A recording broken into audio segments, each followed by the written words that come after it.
ကုန်ပြီ တကြံမို့ရေလောင်းတာလေဘာဖြစ်လို့လဲ မရအောင်ပြန်လောင်းမယ်ပေး ယူလေအာ ပေး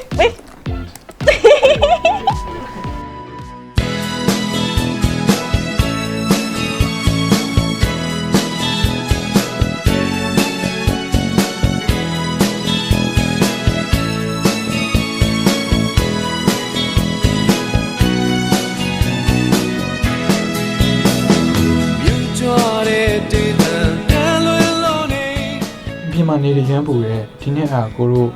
တကြံအိမ်မှာပဲ celebrate လုပ်ကြမယ်လေနော် ကောင်းသားပဲအဲ့ဒါဆိုကိုဝယ်ထားတဲ့ T-Home TV နဲ့ TV ကြည့်ကြမယ်လေ ဒီ home ကဒီ Google Smart TV က Wi-Fi နဲ့ internet နဲ့ချိန်မယ်ဆိုလို့ရှိရင် Google browser YouTube နဲ့အခြား social media တွေလည်းချိတ်ဆက်သုံးလို့ရတယ်ပြီးတော့ streaming platform တွေနဲ့လည်းချိတ်ဆက်ပြီးသုံးလို့ရတယ် HD resolution ဖြစ်လို့ကွာရုပ်ထွက်ကတော့လုံးဝကြည့်တော့ရှင်းမယ် အဲ့ဒါဆို Wi-Fi နဲ့ internet တို့မရရရော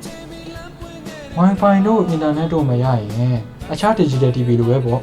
channel မျိုးစုံပြောင်းကြည့်လို့ရမယ်ပြီးလို့ရှိရင်ဖုန်းလေးနဲ့လည်းတိုက်ရိုက်ချိတ်ဆက်ပြီးအသုံးပြုလို့ရမယ်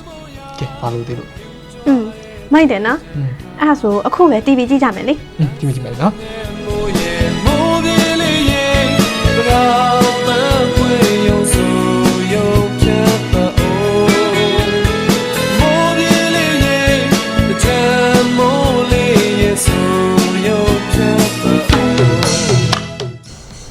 တဲ့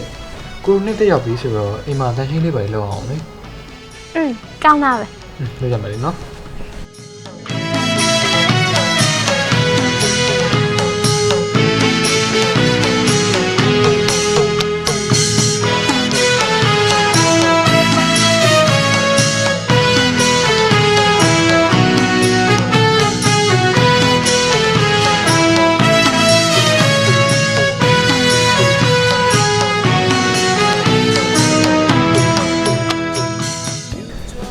တဲ့ကြမ်းဆိုတော့ကိုတို့မလုံးကြီးပေါ်တွေပဲလှုပ်ရှားကြမှာ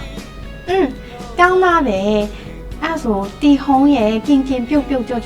အဆင်ပြေပြီးတော့အိုးမရွေး infrared cooker လည်းတဲရုပ်စီမှာရှိရဆိုတော့တဲရုပ်အဲ့ဒါလေးနဲ့အိမ်မှာပဲအလွယ်တကူလုပ်ပြီးတူတူစားမယ်လीနော် စားကြမယ်လေ